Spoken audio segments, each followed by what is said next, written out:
menghindari penyakit pada otot, tulang, dan persendian adalah dengan melakukan manual lifting yang tepat. Lakukanlah tahap-tahap berikut ini.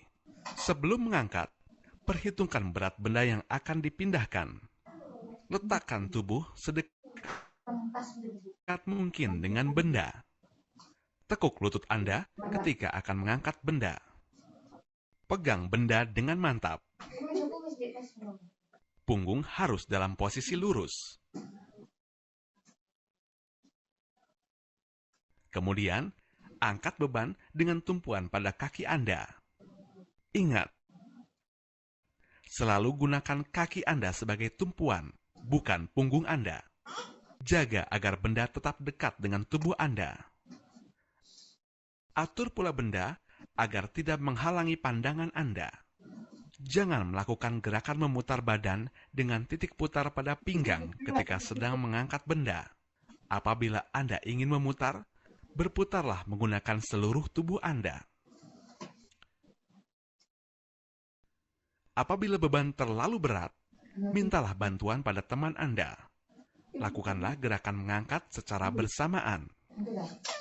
Apabila beban masih terlalu berat, Anda bisa menggunakan alat bantu transport yang tersedia di tempat kerja Anda, seperti pallet jack, hand trolley, dan forklift. Melakukan manual lifting dengan teknik yang benar akan menghindarkan Anda dari berbagai gangguan kesehatan yang dapat terjadi.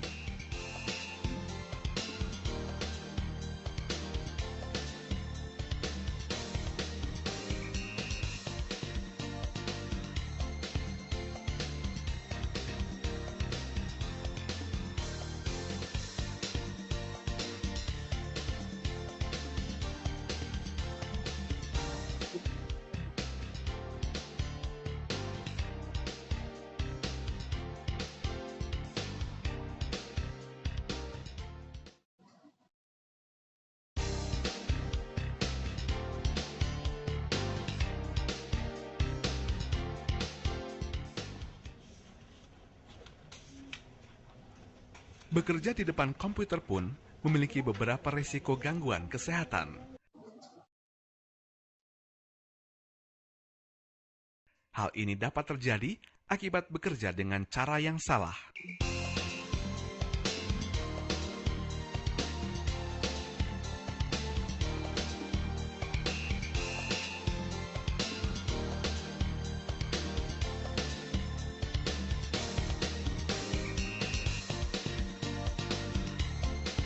Gangguan kesehatan akibat bekerja di depan komputer jenisnya bermacam-macam, dan setiap gangguan memiliki cara penanggulangannya masing-masing.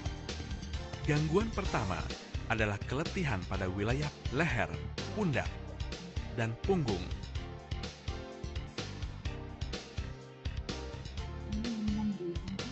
Gangguan ini terjadi akibat posisi monitor dan posisi duduk yang kurang tepat.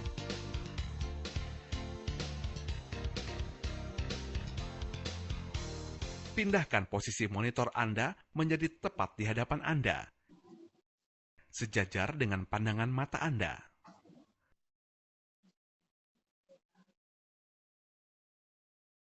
Posisi yang terlalu tinggi atau terlalu rendah dapat mengakibatkan kelelahan pada leher.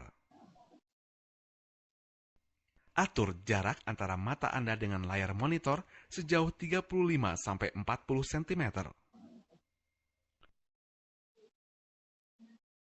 Untuk kenyamanan posisi duduk, gunakan kursi yang dapat diatur posisinya. Sesuaikan dengan tinggi duduk Anda, kemudian pastikan punggung Anda tersangga dengan baik. Selain itu, gunakan meja dengan ketinggian yang sesuai, dan usahakan menggunakan penyangga kaki. Gangguan kedua adalah keletihan pada pergelangan tangan dan jari. Hal ini terjadi akibat letak keyboard yang kurang sesuai. Untuk mengatasinya, sesuaikan posisi keyboard Anda dengan posisi lengan Anda. Pastikan posisi lengan Anda berada pada posisi yang lurus. Selain itu, gunakan keyboard yang dapat diatur ketinggiannya.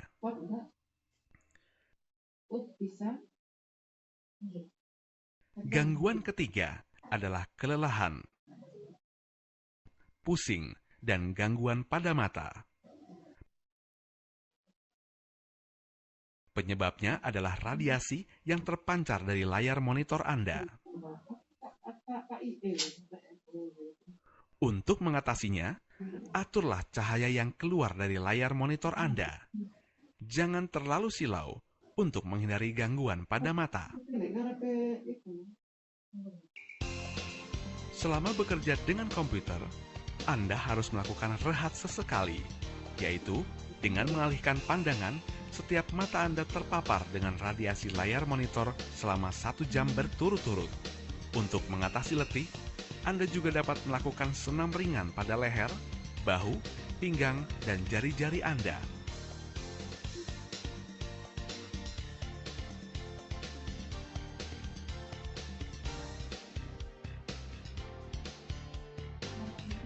Waduh, senamnya bukan buat gaya, Mas. Tuh kan kejedot. Pelaksanaan K3 itu bertujuan untuk mengendalikan dan meniadakan potensi bahaya yang terdapat di tempat kerja dengan menerapkan syarat-syarat keselamatan dan kesehatan kerja untuk mencapai tingkat risiko yang dapat diterima atau yang sering disebut dengan risk acceptable atau risk tolerable. Nah, potensi bahaya ini antara lain terjadi akibat adanya interaksi antara mesin, bahan, dan manusia. Nah, interaksi inilah yang biasa kita sebut dengan proses. Proses ini dilakukan karena ada target manajemen yang akan dicapai. Begitu proses ini terjadi, ini akan berdampak terhadap timbulnya suatu potensi bahaya. Antara lain faktor bahaya fisik, faktor bahaya kimia, faktor bahaya biologis, dan ergonomik. Nah, berkaitan dengan ini, inilah diperlukan penerapan syarat-syarat K3. Syarat-syarat K3 ini diatur oleh peraturan perundangan. Antara lain juga termasuk di dalamnya yang berkaitan dengan ergonomik, di mana mengatur hubungan antara manusia dan mesin, sehingga hubungan di dalam interaksi ini dapat meminimumkan dan meniadakan potensi bahaya yang terdapat di tempat kerja tadi. Karena itu saya mengharapkan peran dari manajemen perusahaan, peran pekerja buruh melalui serikat pekerja dan serikat buruh untuk bersama-sama mendorong melaksanakan syarat-syarat keselamatan dan kesehatan kerja di perusahaan. Di era globalisasi, kita harus sadar bahwa bangsa Indonesia harus setara dengan bangsa-bangsa lain di dalam rangka mengatur, melindungi, membina ketenaga kerjaan. Budaya keselamatan dan kesehatan kerja adalah bagian daripada tanggung jawab kita bersama. Oleh karena itu, bangsa Indonesia harus aktif di dalam gerakan nasional keselamatan dan kesehatan kerja. International Labour Organization atau ILO telah mencanangkan perlunya pekerjaan yang layak atau decent work seluruh dunia. Bangsa Indonesia menyadari hal itu telah melakukan ratifikasi. Namun demikian, sesungguhnya bangsa Indonesia telah melangkah lebih maju sesuai dengan amanat Undang-Undang Dasar 1945, khususnya pasal 27 tentang perlunya pekerjaan yang layak bagi bangsa Indonesia. Mari kita budayakan keselamatan dan kesehatan kerja untuk meningkatkan daya saing dan produktivitas tenaga kerja kita. Bersama kita wujudkan budaya keselamatan dan kesehatan kerja di Indonesia.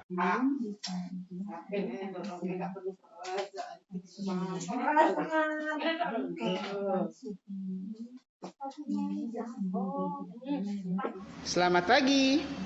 Pada video kali ini, kita akan mempelajari bagaimana pengukuran iklim kerja dengan parameter indeks suhu basah dan bola menggunakan alat area heat stress monitor. Sebelum memulai, Pastikan Anda telah membaca dan membuat bagan kerja berdasarkan prosedur kerja dari laboratorium APL. Dan juga pastikan Anda telah menyiapkan atau mencetak formulir data pengambilan contoh parameter ISBB dan mengisi data awal berupa tanggal uji, nama lokasi sampling, model alat yang digunakan, serta petugas sampling. Untuk peralatan area heat stress monitor berada di dalam koper, kita buka terlebih dahulu kopernya.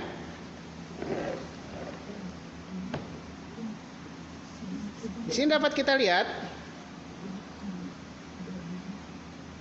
area heat stress monitor tipe QuestTemp nomor 34 terdiri dari 3 jenis termometer suhu. Yang pertama adalah termometer suhu kering atau dry, kemudian termometer suhu basah atau wet, dan termometer suhu bola atau globe. Untuk menyalakan peralatan, kita tekan tombol on off atau enter. Dan perhatikan battery. Apabila kurang dari 6,4 volt, perlu dilakukan penggantian baterai. Selanjutnya, isi air suling pada chamber wet temperature sebanyak 3/4 bagian.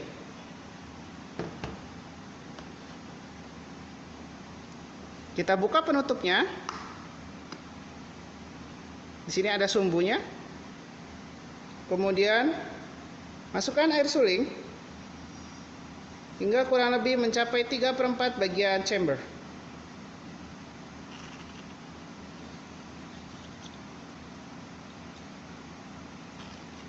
Sudah cukup, kita kembalikan lagi tutupnya.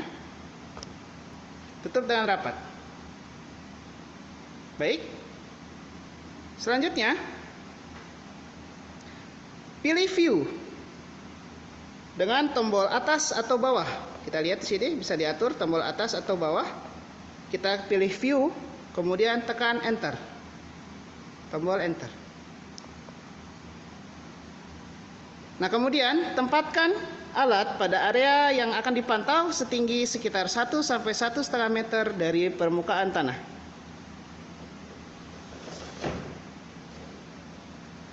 Ya, seperti ini pengukurannya. Kita diamkan terlebih dahulu sekitar 5 menit untuk pengkondisian sensor. Apabila sudah mencapai 5 menit, kita dapat melaksanakan pengukuran. Kita dapat memulai pengukuran dengan menekan tombol run di bawah ini. Kita lihat ada tanda bintang di sini menandakan pengukuran sedang berjalan. Kemudian data yang harus dicatat adalah suhu wet, dry, kemudian globe. Ini kita catat selama 30 menit dengan pembacaan setiap 5 menit dan dicatat pada formulir sampling parameter ISBB.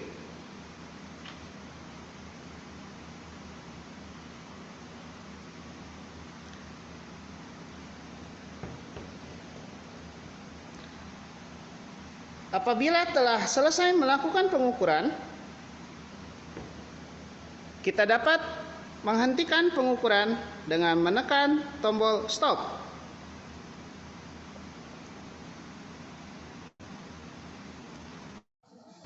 Dan untuk kembali ke menu awal, tekan tombol enter hingga hitungan mundur selesai. Di sini kita lihat ada hitungan mundur 3, 2, 1. Nah, ini kembali ke menu awal. Kemudian untuk mematikan alat, kita tekan lagi tombol on off selama 3 detik hingga hitungan mundur selesai.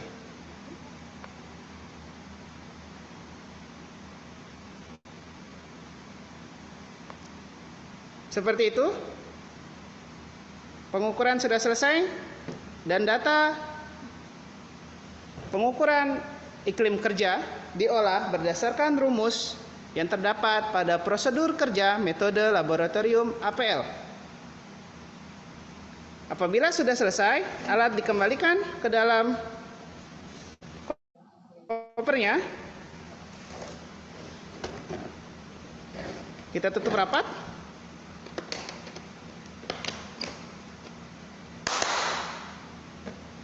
Dan kembalikan ke lemari peralatan. Sekian tutorial pengukuran iklim kerja menggunakan area heat stress monitor. Sampai jumpa pada video selanjutnya.